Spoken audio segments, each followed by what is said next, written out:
पिता कौन है? उनकी पुस्तक क्या है? किस सदी के आसपास लिखी गई? 5वीं सदी के आसपास। किन दो देशों के संबंधों का वर्णन किया गया? मानव द्वारा खोजी गई सबसे पहली धातु सोना मुलायम होने के कारण प्रयोग नहीं कर सका। कहीं कहीं आपको पहली धातु खोजी गई में तांबा भी लिखा मिलेगा, लेकिन प्रयोग किसका किया था? तांबा। कांसा एक मिश्रित धातु है। किन दो धातुओं के मिलने से बनती है? तांबा और इसमें ज्यादा मात्रा किसकी होती है? काल का विभाजन कितने भागों में किया है? सबसे पहले उसमें कौन सा है? पुरापाषाण काल किया। उसके बाद पुरापाषाण काल का समय अधिक था, इसलिए इसका विभाजन कितने भागों में कर दिया गया? 3 भागों में। निम्न पुरापाषाण काल और उच्च पुरापाषाण। ठीक। आग की खोज किस काल में हुई थी? आग का प्रयोग करना पशुपालन करना किस काल से प्रारंभ हुआ था? मध्य। दीपक का आविष्कार किस काल से हुआ? पहिए का आविष्कार किस काल में हुआ? मानव द्वारा पालतू बनाया गया पहला पशु कौन था?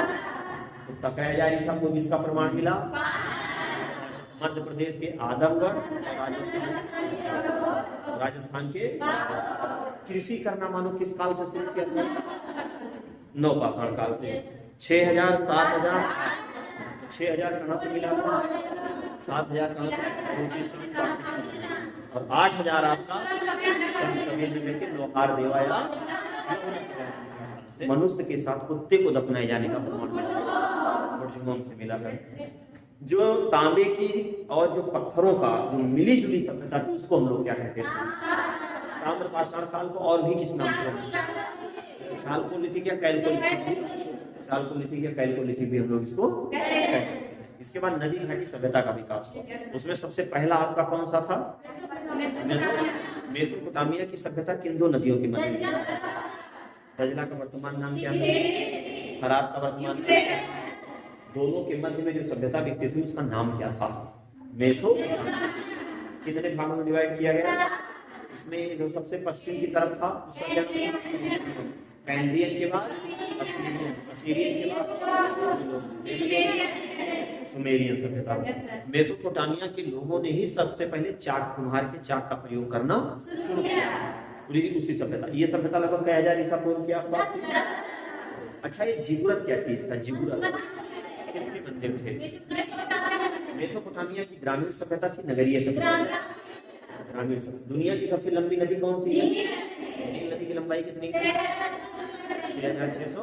नील नदी का उद्गम किस झील से होता है? विक्टोरिया झील का विस्तार कितने देशों में? कौन कौन?